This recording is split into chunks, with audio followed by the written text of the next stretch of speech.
Leer, escuchar, ver, compartir, dialogar, debatir, construir. Todas y cada una de estas acciones depende de muchos, tantos factores. Y para descubrirlos, Antonella Esteves se reúne con diversos creadores y artistas para aclarar estos puntos en Cuestión de Gustos en radiodemente.cl. Proyecto financiado por el Fondo del Libro y la Lectura. Convocatoria 2021. ¿Cómo están todas, todos, todes? Bienvenidos a esta nueva edición de Cuestión de Gusto. Hoy día conversamos con la autora Constanza Valdés. Ella también es licenciada en Ciencias Jurídicas y Sociales, activista trans y feminista, integrante de diversas organizaciones sociales que trabajan por los derechos humanos de las mujeres y personas LGTBIQ+.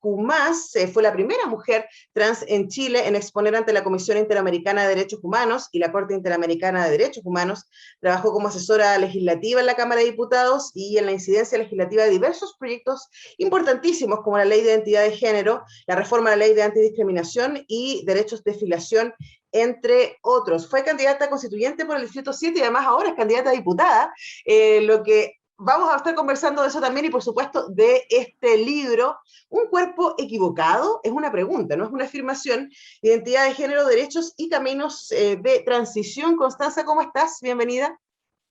Bien, bien, ¿y tú? Feliz de estar acá. Bueno, yo estoy contenta de que conversemos porque hay tantísimo que relevar respecto a tu libro y a tu historia, ¿no? Y en el libro nosotros podemos leer en la primera parte un poco tu historia y cómo llegaste finalmente a escribir este libro. Y una cosa que me encanta que tú marcas ahí es que al compartir una historia uno está visibilizando un trabajo, pero también está diciendo esta es una. Y tú haces marca en eso, es decir, cada transición es distinta, cada proceso de persona trans es particular, pero hay ciertas cuestiones que les unen. ¿Por qué era importante para ti hacer esa marca, subrayado? Mira, para mí era súper importante hacer esa marca, ese subrayado, como dices tú, por el hecho de que particularmente la mayoría de los libros sobre personas trans, si no casi todos los libros sobre personas trans que se han escrito en Chile, mayoritariamente son principalmente relatos de vida de las propias personas trans, y las editoriales, porque al final no tiene que ver con las personas trans que cuentan sus relatos, sino que en general las editoriales, en gran parte, lo que buscan es generar un libro testimonial, un libro de, esta es la historia, y la gente se queda como particularmente con la historia de una persona. Entonces esos libros, esos testimonios, como lo que pasa a una persona, entonces tienden a hegemonizar un poco lo que son las experiencias de vida. De hecho, este libro no es un libro testimonial, es un libro que en verdad tiene una descripción mucho más dura de la realidad, de lo que fue la ley de identidad de género, pero desde la editorial creyeron, y yo en un momento lo pensamos, lo discutimos también, porque uno no es muy buena para contar sus cosas de la vida, fue como, mira, ¿sabes que podría ser bueno mezclar esas cosas? Y yo, pero que no quiero hacer un libro autobiográfico. Eso Pero es no el me inicio gusta. del libro, hay que decirlo muy Claro, claramente. exactamente. Y ahí fue como, mira, pero tú puedes conectar tu historia de por qué estás haciendo esto, por qué haces activismo, y también puntualizar ciertas cosas. Y desde ahí como fue como, claro, efectivamente. Y por eso también era súper importante porque una de las percepciones que a mí me dejan en general libros o las editoriales que buscan como visibilizar historias de personas trans, es que queda como el relato, porque no todas las historias se cuentan, porque por supuesto no todas las historias llegan a los libros, no toda la historia incluso se visibiliza en ningún medio de comunicación. Entonces, si no se puntualiza eso, la gente que no tiene conocimiento queda con la percepción de que todas las personas trans pasan por lo mismo, todas las personas trans tienen eso, porque tendemos a creer que una persona que es parte de una comunidad o de un grupo es la experiencia cotidiana y general de todo el resto de la población. Claro, Entonces, para que la gente lo pueda imaginar, fue un poco la polémica que se armó con Una Mujer Fantástica, una película que nos encanta, ¿cierto? Que fue muy premiada, que fue muy significativa también y que tú la refieres en el libro, pero también hubo una resistencia de parte de la comunidad trans diciendo, bueno, pero esa es una mujer trans muy particular, que claro, trabaja de mujer, ¿cierto? Con su identidad social reconocida, que tiene un novio heterosis, ¿cierto? Y que vive en una comuna privilegiada, pensaríamos que tiene una vida que no es la de muchísimas, y además tú das cifras respecto a eso también, mujeres trans en Chile. Entonces, claro, es una puerta de acercamiento para una realidad, pero está lejos de decir, esta es la realidad de todos y todas, todes. Es que efectivamente ese es el punto súper importante, porque tendemos a, y no es algo propio de la comunidad trans, no es algo propio de la comunidad LGTBIQ, incluso es algo parte de los fenómenos de vida. Yo creo que vemos una persona que es representante de un grupo y creemos que es la realidad de todas las personas que son parte de ese grupo. Entonces, por lo mismo, es súper importante puntualizar, así como, mira, este es mi relato. Claro, yo he tenido una vida un poco dura, pero también privilegiada, he podido terminar los estudios por estos activismo, etcétera, pero esa no es la realidad de la población en general. La realidad de la población es mucho más cruda y mucho más fría en muchos ámbitos de violencia, discriminación constante, independientemente que uno también está expuesta a eso, pero de manera distinta. Sí. Entonces eso me parece súper importante puntualizar para que la gente también tenga en consonancia eso y después piense en que, bueno, o sea, así como hay un relato que se escribe, hay otros relatos que no se cuentan, de conocer esos relatos, de ver la realidad que está mucho más allá del papel, de la tinta y más allá de los medios de comunicación también. En realidad incluso cotidiana. Probablemente muchas personas tienen alguna persona trans cerca, una persona mayor quizá, a lo mejor no lo saben, pero son personas trans muchas veces que tenemos cerca. Y yo creo que a través de eso era súper importante puntualizar eso. Y la verdad es que fue súper buena, ¿cierto? Porque mucha gente me ha escrito que se ha sentido identificada con muchas de las cosas y gente también que le ha llegado mucho eso de entender de que todas las experiencias son distintas, porque incluso para una persona trans que recién está iniciando la transición, también tiene esa sensación de que todas las personas tienen que pasar por el mismo proceso, tienen que ser de igual forma, y que te lo digan otras personas, independientemente de dónde sea, obviamente aporta mucho, porque una vez que, sí, hay una forma propia o una forma distinta que sí se puede hacer. Y eso es súper importante también, porque en la comunidad trans hay muchos chicos y chicas que recién inician la transición que piensan que es un camino recto, un camino lineal, el tratamiento hormonal, algún tipo de operación, y básicamente como toda la vida no decir que son una persona trans. Y hay muchas personas que no quieren pasar por ese camino, son muchos los caminos que hay, y ahí es donde es súper importante, por supuesto, en torno a eso, que cada persona pueda elegir su propio camino. Y por eso me parecía súper importante, porque mi historia es un camino, pero hay muchos otros caminos, y eso me gustaría que la gente entienda, pero particularmente también las personas trans que están iniciando su transición, también que lo recojan y lo entiendan propio y digan, bueno, hay muchos caminos y yo voy a tomar el camino que más me guste, más me acomode y más me haga sentir plena o plena. Sí, sí, y además que eso estaba pensando cuando te escuchaba, también pasa desde el feminismo, uno podría decir. Hay muchas maneras de vivir el feminismo, de activar el feminismo, de militarlo, y uno se va encontrando qué es lo que le hace más sentido en ese momento, teniendo también la posibilidad de moverse de manera constante y de decir, bueno, esto me hace sentido ahora, puedo entender esto más adelante. Y ahí hay un rol fundamental respecto al relato y a la representación. Tú hablas bastante de eso, Constanza, a lo largo del libro Un cuerpo equivocado, pero vamos a hablar de eso al retorno, porque ahora vamos a irnos a escuchar una canción. ¿Qué escogiste para partir el programa de hoy? La primera canción para escuchar es Fuego de Bomba Estéreo. Excelente, una canción que nos encanta, bien prendida, literalmente. Usted puede bailar en la casa. Si quiere, estamos con Constanza Valdés, hablando de su libro Un cuerpo equivocado, de militancia, de ideales y mucho más en esta cuestión de gustos. Seguimos.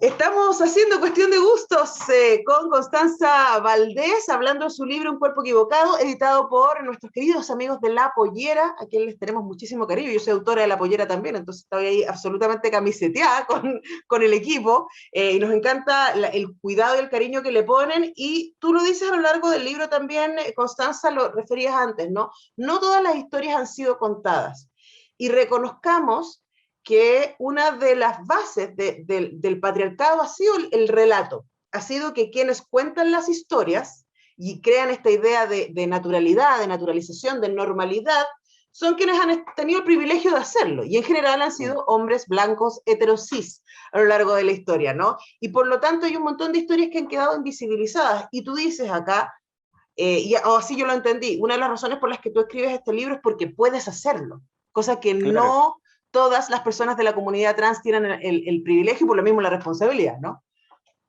Es que ese es justamente el punto importante. Yo creo que, a ver, yo siento que tenemos es como una percepción, una sensación, es como la televisión, es como, bueno, los libros también pasa, pero en general, cuando alguien escribe algo o alguien hace una película y una representación de algo, tenemos la idea de como, oh, como que eso es como lo genérico, lo que hablábamos anteriormente, pero también es como, ya, ese es el relato o de los relatos más importantes. Y ahí es donde es súper importante como relativizar y entender los contextos.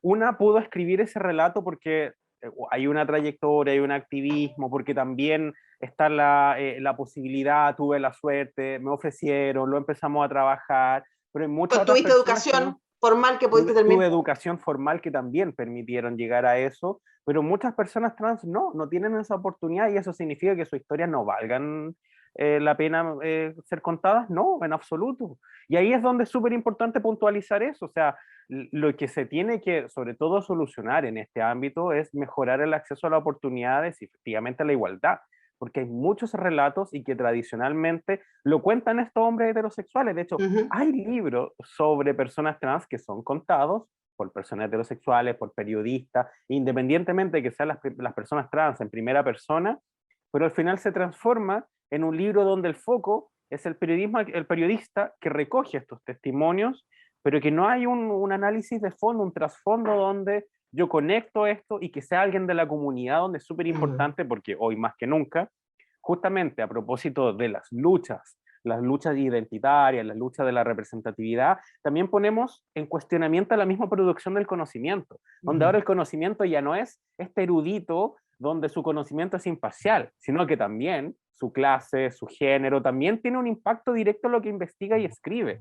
De hecho, es algo que yo creo que todavía no está muy arraigado en nuestra sociedad. Entonces, por eso es tan importante siempre tomar, como se dice en el ámbito del derecho, algo terrible fome, pero se dice tomar con beneficio de inventario, tomar algo con cautela en el momento de que analizamos algo para entender quién lo escribe, en el momento que lo escribe, el contexto político, y de esa manera también rescatar las cosas que nos gustan, las cosas que podemos cuestionar y las cosas que no nos gustan. Ujú. Y yo creo que eso es súper importante justamente y por eso también lo conectamos con la historia de vida, porque perfectamente una persona trans que tuviera otra realidad distinta va a discrepar absolutamente y va a decir que tengo una vida súper fácil y otras personas van a decir como que sufría de la vida. O sea, esos estándares son súper importantes también entender porque hay muchas historias que están ahí que pueden ser contadas, pero que no necesariamente acceden y no necesariamente no acceden porque no tengan las capacidades, sino porque también tenemos una cultura, un ámbito de la producción del conocimiento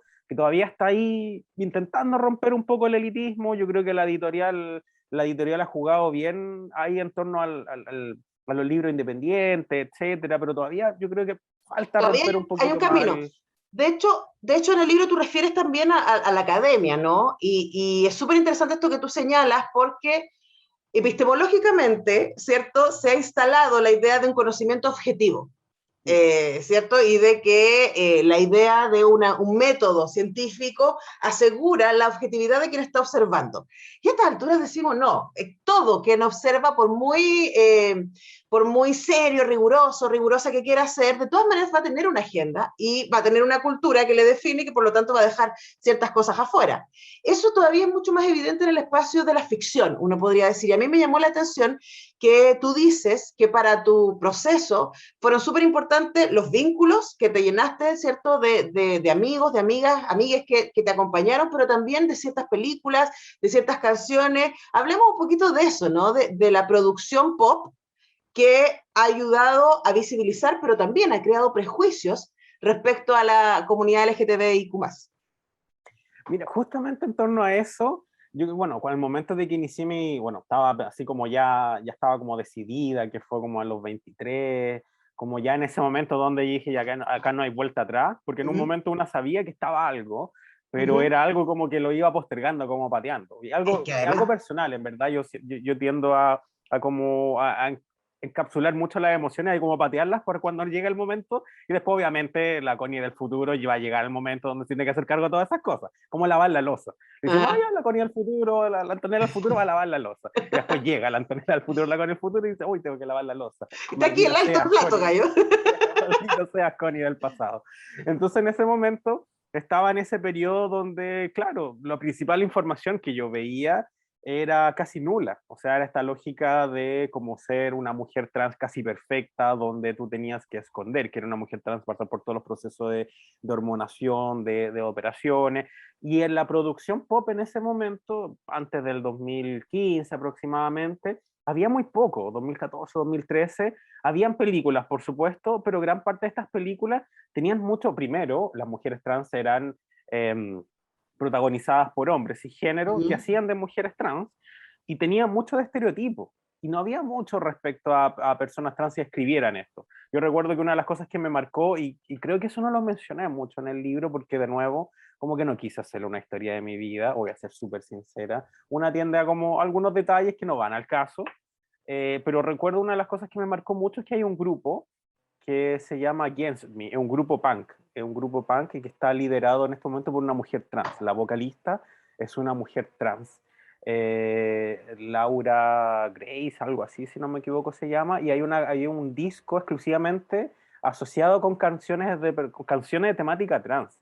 Y a mí me llegó mucho, más allá que tenía diferencias con la cantante, con la vocalista, en las cosas que decía, porque hablaba mucho de cómo no parecer trans o cosas así, pero es algo que me llenó mucho porque era como, mira, una mujer trans siendo vocalista de un grupo de punk, un grupo rudo, y donde ella vive su transición y vive plena. Y desde ahí también fue como esta lógica, bueno, empecemos a investigar más también de lo mismo de temática al género, empecé a acercarme como a como a esta academia, pero que igual una academia que tiene un vínculo como Judith Butler, pero empecé a leer personas trans.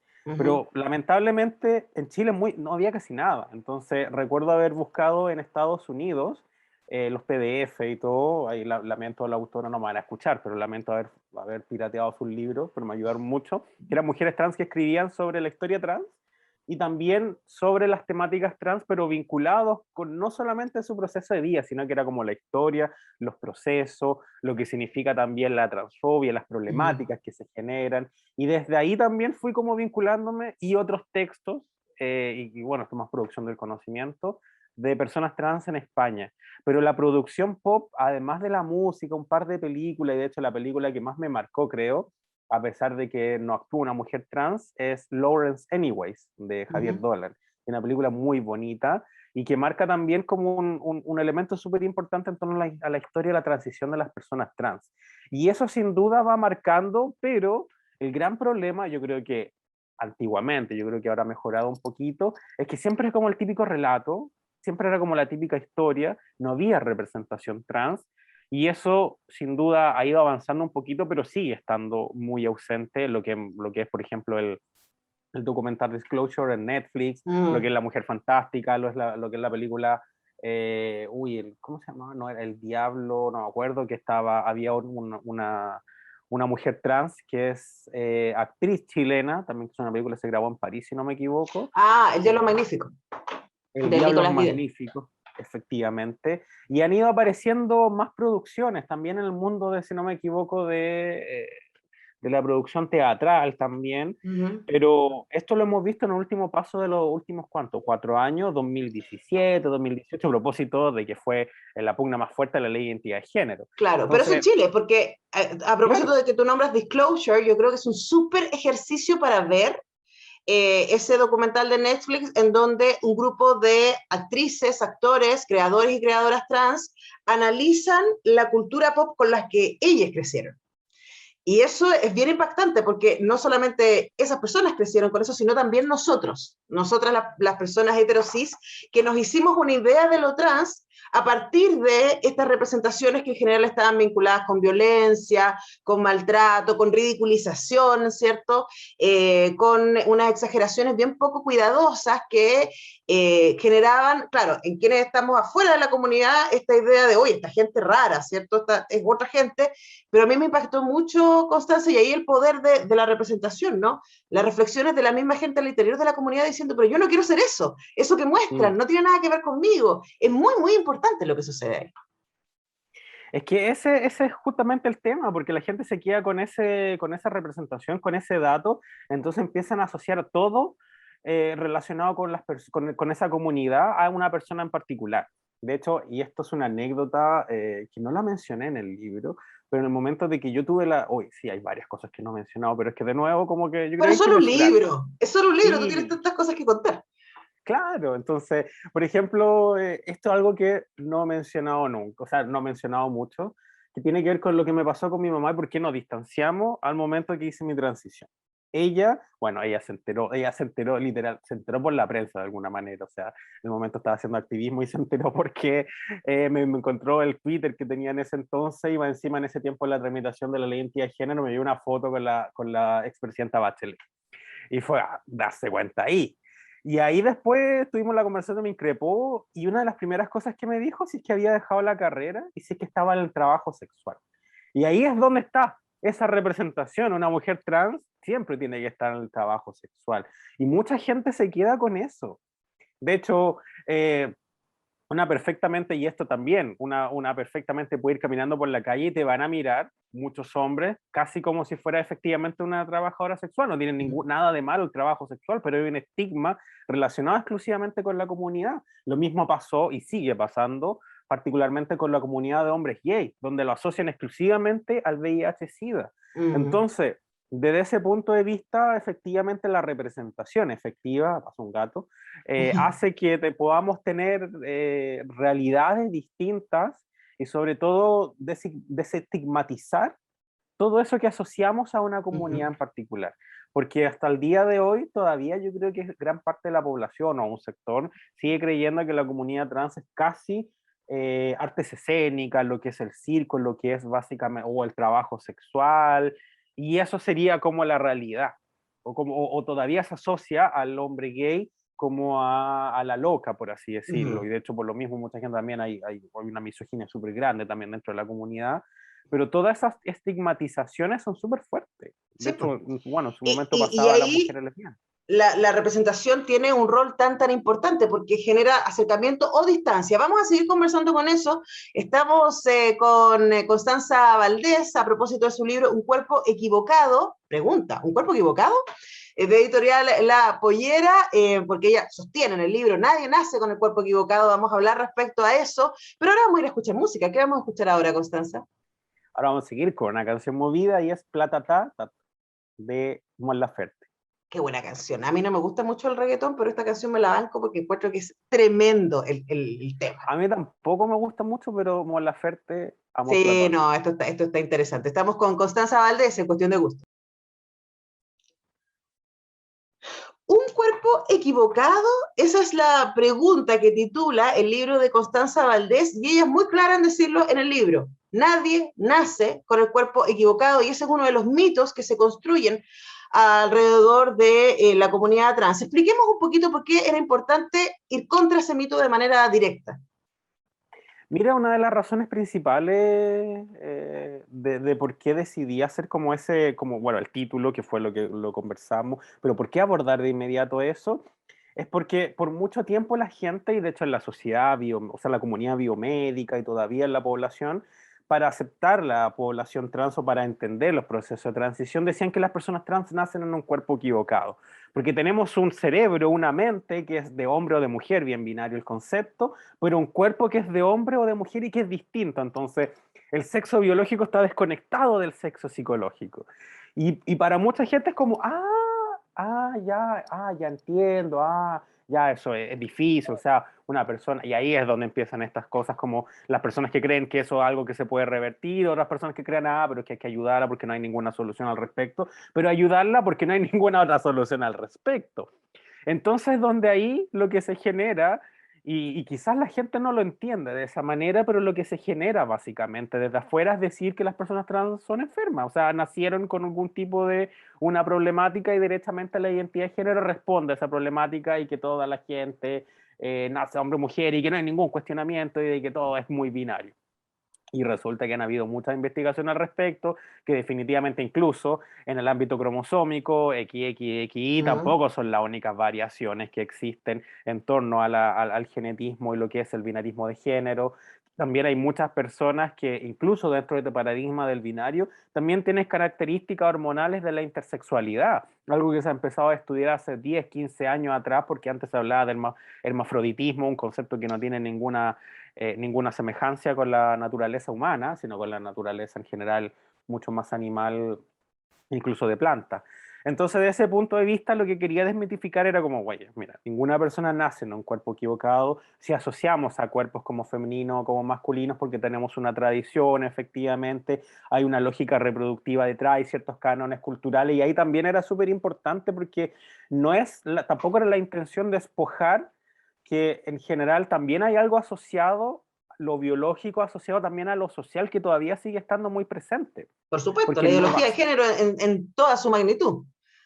Entonces, de ese punto de vista, es súper importante que en torno a eso, cuando una persona nace, no solamente se le asigna un sexo en razón de los genitales, y que nació niña, niño o niña, etcétera, y todo ese paradigma de construcción, sino que también hay unos mandatos culturales que se espera de esa persona. O sea, que si va a ser un niño, que sea masculino, que le guste la niña, etcétera, etcétera, y si sea niña, que sea femenina, que le gusten los niños, etcétera, etcétera. Entonces, desde ahí, ¿qué pasa con una persona trans? Es como, no, es que en el camino se le desconectó un cable, cuando nació se le desconectó un cable, que hubo una carga hormonal más fuerte durante el embarazo. La verdad es que justamente eso es lo que hay que desmitificar en torno a eso y que tiene que ver con parte de la construcción de las personas y es donde el cuerpo no determina de ninguna manera lo que va a ser esencialmente tu vida, tu identidad, sino que es un elemento, por supuesto, que es importante, que tiene que ver con lo genético, tiene que ver con lo biológico, con lo reproductivo, con los mandatos también que vienen detrás de eso, pero principalmente no es un destino, lo decía de alguna manera Simone de Beauvoir, que básicamente que biología no es destino, ¿no es Ujú. cierto?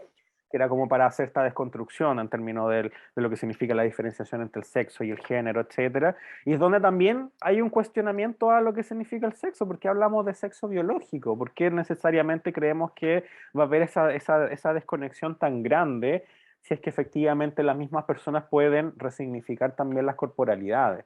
Entonces, más allá de eso, y por supuesto son discursos que y van mucho más allá también de lo que entendemos hoy en día en sociedad. Somos una sociedad súper binaria donde en general todavía la gente cuestiona, por ejemplo, pasa principalmente a muchas mujeres trans, lamentablemente, que cuando y son mujeres heterosexuales y quieren tener una relación con un hombre, ellos se cuestionan de inmediato si van a seguir siendo heteros por el solo hecho de salir con una mujer trans. Claro.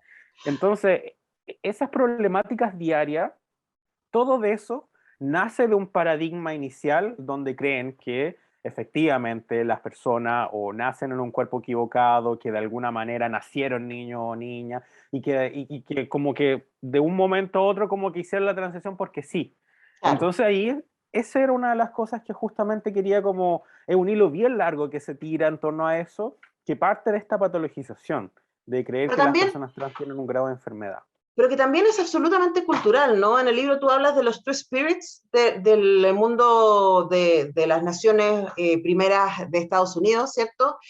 También podemos pensar en lo que sucede en India, ¿cierto? Lo que sucede en Indonesia, ¿cierto? Y lo que sucedía en muchos lugares de la humanidad antes de los griegos. Estoy pensando que hoy día tenemos antecedentes que dicen que hubo muchas sociedades en donde existía la idea de un tercer sexo o en donde no estaba tan especificado, tan normada, y la palabra norma es clave acá, la idea de lo binario, de que si es cis, y por lo tanto hetero, y por lo tanto tiene además ciertas características físicas y habilidades y carácter, ¿cierto? Y lo mismo sucede con hombres o mujeres y no hay más opciones intermedias. Lo Mm. que hoy día aprendemos que no. Yo me acuerdo, y les paso el dato, haber leído en el doctorado un libro que se llama Cuerpos Sexuados de Fausto Sterling, que a mí me Sí, lo tengo voló aquí. la cabeza. Ese libro me voló la cabeza porque fue además, ese libro cuestiona la idea de normalidad. Mm. Y empieza a decir, loco, esta normalidad que nosotros tenemos, esta normalidad binaria, es además artificial. Porque cuando vamos a los datos nos damos cuenta que el ser humano es muchísimo más diverso de esta cajita en lo que hemos querido meterlo. De hecho, es uno de los primeros libros que en ese tiempo, porque era muy rata biblioteca, yo era de esas que como estaba iniciando el proceso y de verdad no hablaba con mucha gente, algo también de personalidad, entonces iba a la biblioteca, sacaba todos los libros, los fotocopiaba y me iba para la casa a leer. Y por supuesto, ahí entre medio, no sé, me pintaba las uñas, cosas así como que una la hacían en ese momento como, Mm. como mucho más sentido. Entonces, de esa forma, una va descubriendo y pasa particularmente que quienes redactan esto, principalmente son mujeres, principalmente son investigadoras mujeres en general. El único libro que recuerdo que juega un poco y que hace esta como desconstrucción es un libro que se llama La construcción del sexo de Tomás Lacour. Y en ese habla como de esta lógica de cómo se ha construido tradicionalmente el concepto de sexo y cómo en la antigüedad también se consideraba a la vulva vagina como básicamente inferior, como una forma casi deformada del pene, y después fue transformándose y todo. Pero dentro de toda esa historia, un componente súper importante como que nos podemos cuestionar, así como, oye, pero ¿por qué no sabía esto? ¿Por qué esta historia no es algo más conocida? Y es porque hubo una influencia súper grande de la Iglesia Católica y después de los procesos básicamente de invasión de la corona española, de la corona británica, los pueblos originarios de los distintos lugares, donde efectivamente existió no este sincretismo cultural, básicamente fue como una imposición dogmática de valores y es donde todo lo demás desapareció. Todos estos conocimientos, todo esto distinto que teníamos que venía de otras culturas, porque ahí es donde vemos que efectivamente si en otras culturas las personas trans formaban parte de la sociedad y que el concepto de persona trans no existía, sino era de otra manera, ahí es donde una ve como, oye, como que esto efectivamente fue algo considerado como raro y quienes ejercían el poder, quienes tenían la fuerza principalmente, porque no era un ejercicio democrático, por supuesto. Entonces la gente que desaparecieron muchas tradiciones culturales y fueron erradicadas. Entonces, hoy día el principal dogma, y es donde ahí yo creo que es súper importante hacer un análisis, por supuesto no lo vamos a hacer ahora, pero yo creo que da para ríos y ríos de tinta, tiene que ver con el hecho de que la Iglesia Católica, principalmente a través de la occidentalización, es principalmente el culpable de la desaparición de tantos dogmas, porque al final del día transgredía no solamente lo que supuestamente dice la Biblia, sino también sus valores y la construcción que tienen en torno a eso. O sea, por eso mismo siempre la iglesia es la que se opone al matrimonio igualitario, al aborto, a la ley de identidad de género, los primeros que se oponían porque no querían que se trastocara su sistema de valores, que por supuesto también está erigido en torno a una construcción de un imperio principalmente con dinero también y favores políticos, etcétera. Pero es donde ahí vemos como que esta realidad no es algo así como, pero es que ahora están saliendo más personas trans, no, algo que es más visible, pero toda la historia de la vida han existido personas trans. Toda la historia de la humanidad. Claro, toda la historia de la humanidad han existido también personas gay, mujeres lesbianas, personas bisexuales, o sea, eso es algo que ha existido durante toda la historia de la humanidad. Y que ha sido sancionado o no, dependiendo de la cultura y quién está en el poder. Es un temazo, ¿ah? A propósito de lo mismo, ya que estamos recomendando el libro, les recomiendo también, no sé si lo leíste, Constanza, el de Roberto Suazo, que se llama Macho y Hembra los creó, que también es una pregunta. Sí, de hecho está...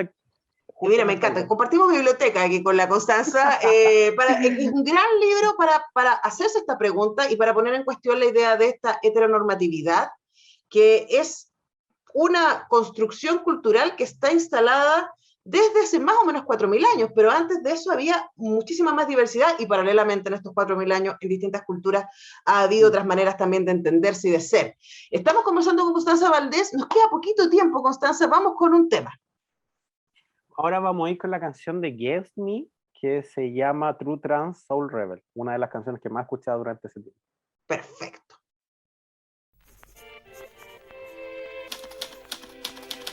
Leer, escuchar, ver, compartir, dialogar, debatir, construir. Todas y cada una de estas acciones depende de muchos, tantos factores. Y para descubrirlos, Antonella Esteves se reúne con diversos creadores y artistas para aclarar estos puntos en Cuestión de Gustos en radiodemente.cl. Proyecto financiado por el Fondo del Libro y la Lectura. Convocatoria 2021.